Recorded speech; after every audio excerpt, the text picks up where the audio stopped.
बिस्मिल्लाहिर्रहमानिर्रहीम अस्सलाम वालेकुम वरहमतुल्लाहि वबरकातुहू। नाज़रीन, वो काम होना शुरू हो गए हैं जो शायद पंजाब स्पीड सो कॉल्ड चोर डाकू जो यहाँ थे वो 35 साल चिपके रहे लेकिन नहीं किया।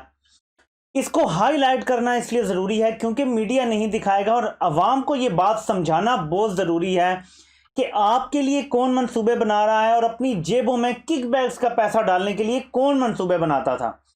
यह मैं आपको दिखाऊंगा वीडियो और उसके साथ बताऊंगा कि ये मंसूबा है क्या।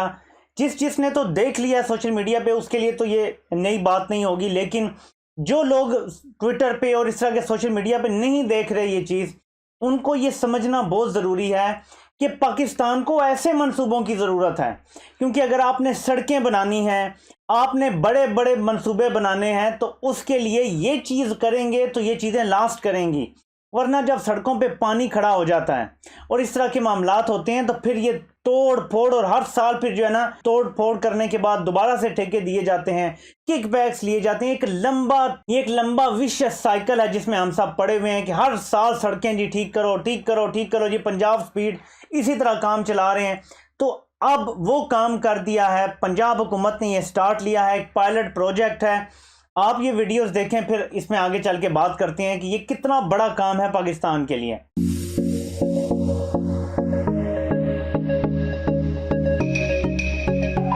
हम वाटर कंजर्व कर रहे हैं। ये एक पॉन्डिंग पॉइंट था हमारा जहाँ बरसात में पानी जो है वो इतना खड़ा होता था। अब वो सारा का सारा पानी जो है वो इस पूरे टैंक में जो है ये जो आप बना हुआ है, ये टैंक में जो है वो इकट्ठा हो जाएगा। ये टैंक अभी ऊपर से छता हुआ नहीं है, ये ऊपर से छत के और इसने मुकम्मल एक समझ ग्राउंड बन जाना है और आपको पता नहीं चलेगा कि इसके नीचे टैंक है। 14 लाख गैलन जो है इसमें पानी सेव होगा और अगर हम इसको निकाल के लॉरेंस गार्डन को पूरे को देने चाहें वो भी दे सकते हैं। PHA की गाड़ियां जो हॉर्टिकल्चर पर्पज़ के लिए हम यूज़ करेंगे उसका वो नुक्कर पे हमने पॉइंट रखा है कि हम वहाँ से जो है वो गाड़ियाँ भर के जो है पौधों को लगाएं। वज़ीर पंजाब के ने हमें हुक्म दिया है इस तरह के और पॉइंट भी जो है वो करें और इंशाल्लाह नेक्स्ट ईयर जो है इस तरह के कई पॉइंट हैं जहाँ पे हम वाटर को कंजर्व करेंगे।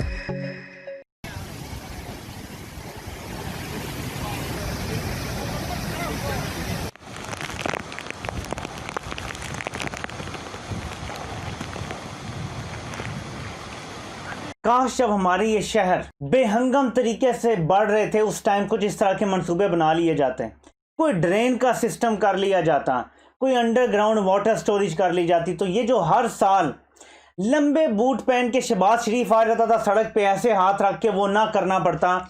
मैं आपको जो बात एक बार बता रहा हूँ कि ये हुकूमत पूरी कोशिश कर रही है कि हम ऐसा सिस्टम बना दें, ऐसे काम कर जाएं कि सब कुछ ऑटो मोड पे चलना शुरू हो जाए।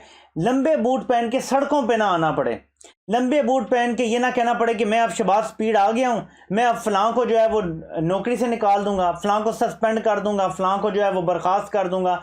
ये नहीं करना पड़े, बल्कि सिस्टम इन प्लेस आ जाए जो ये सारी चीज़ों को हैंडल करने के काबिल हो। अब ये जो प्रोजेक्ट है इसकी थोड़ी सी आपको तफसील बता दूं। 14 लाख गैलन पानी जो है यहाँ पे स्टोर किया जाएगा, फिर इस पानी को इस्तेमाल किया जाएगा। जैसे आपने कोई नर्सरी बनानी है, पार्क को वाटर करना है, कोई प्लांट्स लगाने हैं, वहाँ ये पानी इस्तेमाल हो जाएगा।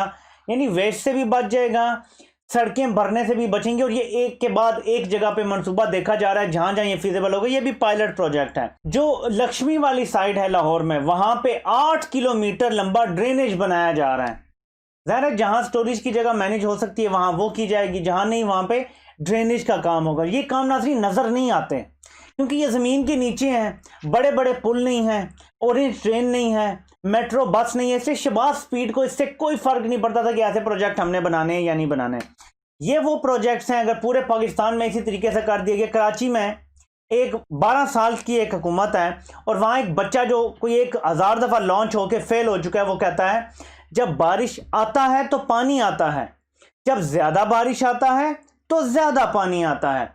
एक तरफ ये जवाब दिया जाता है, दूसरी तरफ ये काम करके दिए जा रहे हैं। आवाम को डिफरेंस पता चल जाएगा गवर्नेंस का, लोगों को, अगर ये पूरी मुद्दत होती है और ये वाले मंसूबे जो हैं ये मुकम्मल होते हैं, लोगों को नज़र आना शुरू हो जाएगा कि यार बारिश हुई और पूरा इलाका क्लियर, कोई मसला ही नहीं, कोई टेंशन ही नहीं, कोई छोटा मोटा सैलाब नहीं, कोई सड़कों पे पानी नहीं खड़ा। ये एक इम्प्रूवमेंट होगी बहुत बड़ी। और पाकिस्तानियों को एहसास नहीं है कि अगर इस तरह के मामलात हमने कर लिए हर जगह पे, शहरों की बेहतर मैनेजमेंट कर ली, ड्रेन सिस्टम ठीक कर लिया, पानी को बेहतर मैनेज कर लिया, बारिश के पानी को बेहतर मैनेज कर लिया, ओवरऑल इससे कितना फर्क पड़ता है डे टू डे लाइफ में एक आम बंदे की। ये है मंसूबे, ये है अवाम पे पैसा लगाना। ये मैं आपको एक और एग्जांपल दिखाता हूं।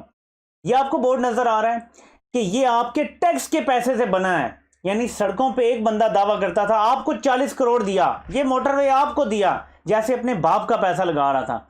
एक ही हुकूमत है जो बुनियाद रख रही है ऐसे मंसूबों की, जो टैक्स पेयर का पैसा एक्चुअली इस्तेमाल होगा, हलाल हो के इस्तेमाल होगा, हराम लिल्ला ऐसे मंसूबों में नहीं जाएगा जिनमें किक बैक्स और सारा कुछ करके और फिर अगले साल 2 साल में सड़कें टूटेंगी, फिर दोबारा से बिल्ड किया जाएगा और ये बात इसी तरह चलती रहेगी साल साल तक। ये है वो तब्दीली जिसकी हम बात करते हैं। और दूसरी चीज जिसकी तरफ मैं आना चाहता हूं, जो 2 बड़ी बातें जो मैंने आपको बतानी थी। नाज़रीन, खुंजराब से इस्लामाबाद तक फाइबर ऑप्टिक केबल जो है वो उसका मुकम्मल हो गया है। अब ये गवादर तक इंशाल्लाह जाएगी, कराची तक जाएगी। यानी हम कनेक्टेड हो रहे हैं फाइबर ऑप्टिक्स के साथ चाइना के सी पैक के मंसूबे के तहत। जो एक बंदा था सड़कों का जाल बिछा रहा था और एक हुकूमत है जिसने तेजी से इस काम पे ज्यादा ध्यान दिया है। इससे क्या होगा, पाकिस्तान में डिजिटल इनकलाब आ जाएगा। अगर फाइबर ऑप्टिक पूरे आपके हर शहर हर गांव कस्बे से गुजर गई, ये इनकलाब है जो हमें चाहिए। आज दुनिया ये कह रही है कि 5G दुनिया को बदल देगा और एक इकॉनमी डिफरेंट तरीके से चलना शुरू हो जाएगी दुनिया की। इस टाइम दुनिया सारी मूव कर रही है ऑनलाइन शॉपिंग, अपनी चीज़ें क्लाउड पे रखना और सब कुछ फिजिकल काम, सब ये चीज़ें अब पास्ट का हिस्सा बनती जा रही हैं। हम उस रेवोल्यूशन की तरफ बढ़ रहे हैं। ये है वो रेवोल्यूशन। और इसमें कुछ लोग कहेंगे जी ये नवाज शरीफ का मंसूबा था। 2016 में नवाज शरीफ ने अपनी तरफ से ये इफ्तिताह किया, इसका 2 साल में इसने मुकम्मल होना था। इस पे काम नहीं करवाया गया उस तरह, क्योंकि मंसूबे वो लगाने थे जो सामने सामने नजर आते हैं। और मैं उसकी आपको तफसीलात अगली वीडियो में बताऊंगा कि बिजली के मंसूबे लगा के किस तरह 2200 अरब का हमें गर्दिशी कर्जे में इस बंदे ने डाला है। 2200 अरब का गर्दिशी कर्जा जो देने की पसली नहीं है हमारी, और किस तरह से ये हुकूमत उसको ठीक करने जा रही है उस मसले को, और किस तरह से मामलात आगे बढ़ेंगे। सिर्फ आपको ये बता रहा हूँ, प्रायोरिटी नहीं थी, इस हुकूमत ने प्रायोरिटी बेस पे ये काम किया है। ये अभी हो गया है पिंडी तक, इंशाल्लाह ये आगे गवादर तक भी जाएगा, कराची तक जाएगा। और फिर आप देखेंगे कि ये जो असल चीज़ है पाकिस्तान में डिजिटल इनकलाब की तरफ जो हमें लेकर जाएगी, हर चीज़ हमें नज़र आएगा दुनिया के मुकाबले की हो गई है। वो हम पीछे नहीं। अभी मैं जब सोचता हूँ कि यार मैंने इवेंचुअली अब पाकिस्तान शिफ्ट होना है, एक चीज़ जो मुझे हमेशा परेशान रखती है यार कि इंटरनेट कनेक्शन की बात है। नॉर्मल व्हाट्सएप पे बात कर रहे हो ना, वाईफाई पे सिग्नल ब्रेक हो रहे हैं। अब लाइव प्रोग्राम मैंने करना होता है, मेरे जैसे बहुत सारे लोग सोचते हैं यार कि अब ये चीज़ें फैसिलिटीज़ कम अज़ कम हो, ताकि हम लोग जो है वो आराम से मूव करें, रिलैक्स रह के अपनी जो है वो काम भी जारी रखें। मैं जो है आपको पता है कि इस फील्ड से भी ताल्लुक़ रखता हूँ, आपको पता है प्रोग्रामिंग की, तो मेरा उस हिसाब से भी काम का मेरा जो है वो एक हर्ज हो सकता है। तो बहुत सारे ऐसे मसले हैं जो इसके बाद इंशाल्लाह ताला हल होंगे। आप ये जब फाइबर ऑप्टिक बिछाएंगे, जब एक फॉल्टलेस इंटरनेट अवेलेबल होगा लोगों को, ब्रॉडबैंड अवेलेबल होगा लोगों को, जिसमें कोई ग्लिचेस नहीं होंगे, कोई ओवरलोड की वजह से बंद नहीं हो जाया करेगा, जब आप ये काम कर देंगे तो बस आप समझ लें कि आप तरक्की का जीना बहुत जल्दी जल्दी तय करेंगे। मैं आपको सिर्फ यहाँ बता दूँ, ये वक्त है आपका कि अपनी तैयारी करें, अपना प्लान बनाएं, और आपने भी इस ट्रेन पे चढ़ना है जो ट्रेन अब बहुत तेज़ी से आगे बढ़ेगी। और हम में से जो पीछे रह जाएंगे वो पीछे रह जाएंगे। हमने इस पे चढ़ना है और हमने इसके साथ साथ अब तरक्की करनी है। कारोबार अब फिजिकल कारोबार से ऑनलाइन कारोबार की तरफ जा रहे हैं हम। पेमेंट सिस्टम भी इंशाल्लाह बनेगा। ये फाइबर ऑप्टिक्स की वजह से आहिस्ता आहिस्ता आप देखेंगे पूरे मुल्क में ये जाल भी बिछ जाएगा और पाकिस्तान अब आगे बढ़ने जा रहा है। मैं आपको सिर्फ ये बात बता रहा हूँ कि ये प्रायोरिटी की बात है कि ऊपर पुल बना के दिखा के वोट लेना है, या आपने वो काम करना है जो अंडरग्राउंड है। एक केबल अंडरग्राउंड है, स्टोरेज ड्रेन स्टोरेज अंडरग्राउंड है, लेकिन इससे जो फायदा होगा वो अवाम का फायदा होगा, मुल्क तरक्की करेगा। ये है फ़र्क पुरानी हुकूमतों में और इस नई हुकूमत में। मैं अगली वीडियो में आपको तफसीलात बताता हूँ कि किस तरह से 2200 अरब का गर्दिशी कर्जा इस मुल्क पे तकरीबन चढ़ गया है, जिसका जिम्मेदार अकेला नवाज शरीफ है, कोई और नहीं है। आपसे मुलाकात होती है। अल्लाह पाक आप सबका हामी नासिर हो। आप सबके सुनने का बहुत बहुत शुक्रिया।